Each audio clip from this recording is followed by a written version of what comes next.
আসসালামু আলাইকুম বন্ধুরা, তোমরা সবাই কেমন আছো? আশা করছি সবাই খুবই ভালো আছো। আজকে বাটার চিকেন রেসিপি শেয়ার করলাম। এই চিকেন রান্না একবার খাবার পর বারবার খাবার ইচ্ছা অবশ্যই হবে। তবে এই চিকেন রান্না পরোটা কিংবা রুমালি রুটির সাথে বেশি জমে ওঠে। আমার এই রান্না তোমাদের ভালো লাগলে অবশ্যই আমার চ্যানেলকে সাবস্ক্রাইব করে আমার পাশে থাকার অনুরোধ রইল। এখানে 1 বাটি টক দই নিয়েছি, 1/2 বাটি ফ্রেশ ক্রিম নিয়েছি, কাসৌরি মেথি, চিলি ফ্লেক্স আর 1 বাটি পেঁয়াজ বাটা নিয়েছি। এখানে ক্যাপসিকাম, টমেটো একই মাপ করে কেটে নিয়েছি, আদা লম্বা লম্বা করে কেটেছি, কাঁচা লঙ্কা নিয়েছি। এরপর চিকেন ধুয়ে পরিষ্কার করে রেখেছি। এখন একটা কড়ার মধ্যে 1 চামচ বাটার দিলাম আর তার মধ্যে রিফাইন তেল কিছুটা মিশিয়ে নিলাম।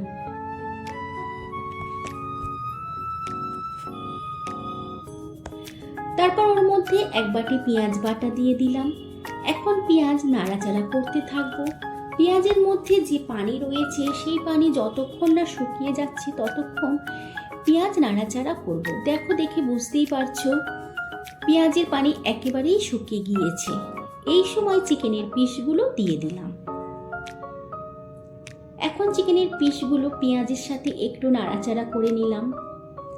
তারপর ওর মধ্যে আদা রসুন বাটা ও 3টে এলাচ দিয়ে ভালো করে চিকেন কষাতে থাকবো। চিকেন কষানোর সময় খুব সুন্দর একটা গন্ধ বেরিয়েছে। বাটার দেবার কারণে চিকেন থেকে খুব সুন্দর গন্ধ বেরিয়ে এসেছে। এখন কষানোর সময় একটু পানি দিলাম, তবে প্রয়োজন হলে। সুন্দরভাবে চিকেন কষানো হলে কিংবা চিকেনের গায়ে হালকা লাল রং ধরলে চিকেনের মধ্যে চিলি ফ্লেক্স অ্যাড করলাম।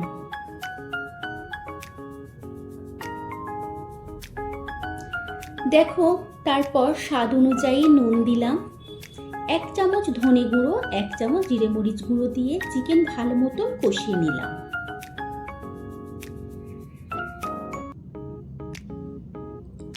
মশলাগুলো একটু কষিয়ে নেবার পর টক দই ভালো করে ফেটিয়ে চিকেনের মধ্যে দিয়ে দিলাম। টক দই চিকেনের সাথে ভালো করে মিশিয়ে নিলাম।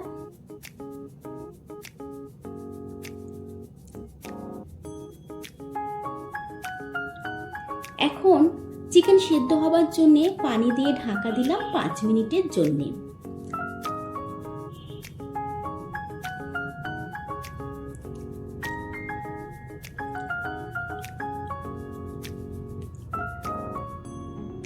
পাঁচ মিনিট পর ঢাকা সরিয়ে ফ্রেশ ক্রিম দিয়ে তারপর কাসৌরি মেথি, 1 চামচ গরম মশলার গুঁড়ো দিয়ে ভালো করে আবারও মিশিয়ে নিলাম।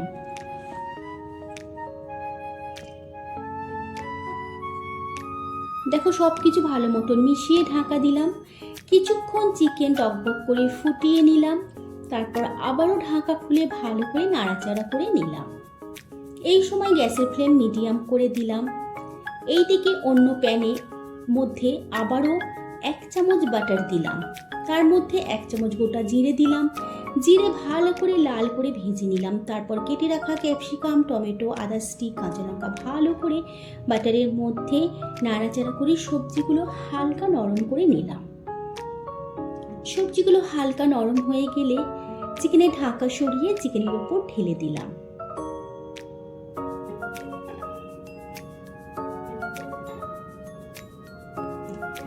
এই সময় উপর থেকে কিছুটা ফ্রেশ ধনেপাতা ছড়িয়ে দিলাম।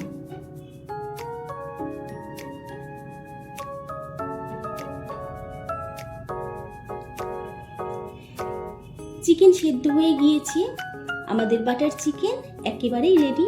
তো গ্যাসের ফ্লেম বন্ধ করে দিলাম। মশলাপাতি খুব বেশি ব্যবহার করিনি, তবে এই চিকেন খুব টেস্টি হয়। তোমাদের সার্ভ করে দেখাচ্ছি। বাটার চিকেন অনেকেই অনেক রকম ভাবে রান্না করে থাকো, তবে একবার এইভাবে রান্না করে দেখবে, যেমন খেতে তেমনি দেখেও মন ভরে যায়। চিকেন খুব সুন্দর নরম হয়েছে। তোমরা অবশ্যই একবার হলেও ট্রাই করবে। আর আমার রান্না ভালো লাগলে অবশ্যই লাইক, শেয়ার, কমেন্ট করবে। আল্লাহ হাফেজ।